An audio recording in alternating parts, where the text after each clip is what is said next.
국회 인사청문회를 마친 한덕수 국무총리 후보자가 국회 인준 절차만을 남겨놓고 있는데요. 한 후보의 국회 인준 여부는 새 정부 내각 출범의 중대 분수령이 될 전망입니다.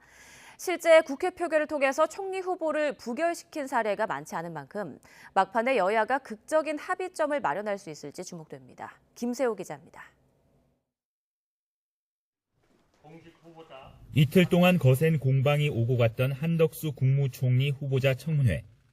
더불어민주당은 한 후보의 법무법인 재직 시 받은 고액 보수와 전관 예우 의혹, 그리고 이해충돌 의혹에 화력을 집중했고, 국민의힘은 한 후보 감싸기와 엄호에 힘을 쏟았습니다.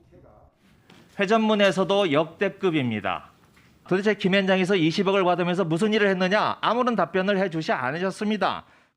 전관 예우로 고액의 고문료 받았던 것 자체가 과연 불법인지 제가 볼 때는 위법 사항은 전혀 없고 명료하고 정확히 설명이 가능한 것으로 보여집니다.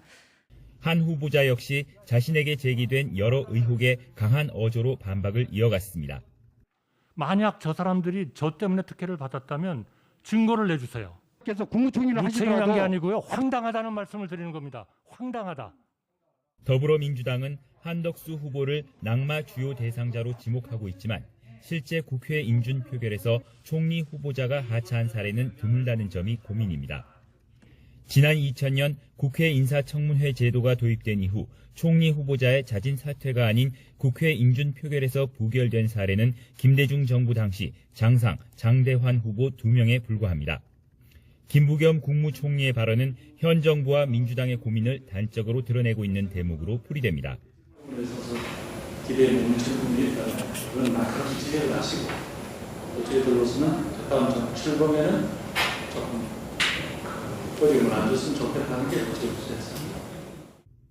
국민의힘은 이러한 상황들을 최대한 활용해 여론전을 펼치며 총리 인준을 압박할 것으로 보입니다.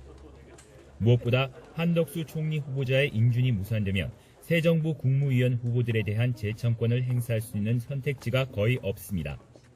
총리 대행도 정부 조직법에 따라 기재부 장관 겸 부총리, 그리고 교육부 장관 겸 부총리 등으로 엄격히 정해놓고 있는데 이들 역시 한 총리 후보가 인준을 받고 난 뒤에야 임명이 가능합니다. 물론 김부겸 현 국무총리가 한덕수 후보 낙마 시 재청권을 행사할 경우 윤석열 정부로서는 최악의 상황을 피할 수는 있습니다. 하지만 새 정부 초반 국정 운영의 타격은 불가피합니다. 따라서 한 후보의 총리 인준 여부가 새 정부 내각 출범의 중대 분수령일 수밖에 없는 만큼 그 결과에 관심이 집중되고 있습니다. YTN 김세호입니다.